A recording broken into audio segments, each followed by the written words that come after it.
Hello, good morning தங்கம். பசங்க பிள்ளைங்களாம் இங்கே பாருங்கள். இது எங்கள் வீட்டு மாடி வீட்டு தோட்டத்தில் கற்பூரவள்ளி, துளசி. இதை வச்சு 2 விதமாக உங்களுக்கு வச்சு சொல்கிறேன், வைத்தியம் சொல்கிறேன், கேட்டுக்கோங்க.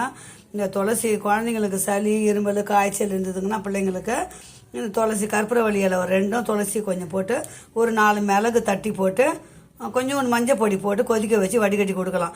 பெரியவங்களுக்குன்னும் போது ஒரு இஞ்சி துண்டு ஒரு பீஸ் போட்டுக்கலாம். போட்டு நல்லா கொதிக்க வச்சு கொடுக்கலாம். சளி, இருமல், காய்ச்சல், ஜுரம் எல்லாத்துக்கும் நல்லதுங்க இது. அப்புறம் இதையே நல்லா காய வைக்கணும். இது நிறையா இருந்ததுன்னா கொஞ்சம் காய வச்சு இந்த மாதிரி காய வச்சுக்கோங்க. இந்த மாதிரி காய வச்சுக்கோங்க. துளசியும் அதே மாதிரி நிறையா இருக்கும்போது காய வச்சு இந்த மாதிரி பொடிச்சு வச்சுக்கோங்க. வச்சுட்டு 2த்தையும் நல்லா மிக்சியில் போட்டு ஓட்டுக்க கொஞ்சம் பவுட்ரு பண்ணிக்கோங்க.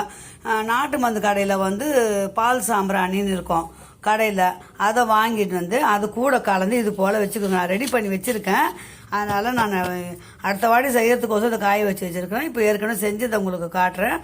இது சாம்பிராணி வீட்டில் போட்டோம்னா எந்த ஒரு வாசனையும் ஒரு கெட்ட வாசனை வராது. கவுச்சி செய்கிறோமா, அப்புறம் அந்த வாசனை வராது. வீடு ஒரு ஸ்மெல்லு இருக்காது, நல்லா இருக்கும்.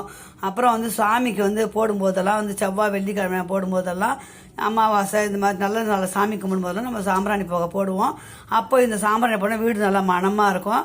அதே மாதிரி குழந்தைங்க பெற்றவங்களுக்கும் அந்த தலைக்கு ஊற்றும் போது சாம்பிராணி போடுவாங்க இல்லைங்களா, அப்போ இதை போட்டோம்னா அந்த முடியோட வேர் காம்பெல்லாம் போச்சுன்னா, இந்த கற்பூரவள்ளியும் இந்த துளசியினுடைய வாசனையும் போச்சுன்னா குழந்தை பெற்ற பொண்ணுக்கு ரொம்ப உடம்புக்கு ஹெல்த்துக்கு நல்லது, தலைக்கு நல்லது, பிள்ளைக்கு சளி பிடிக்காது, இருமல் சளி வராது.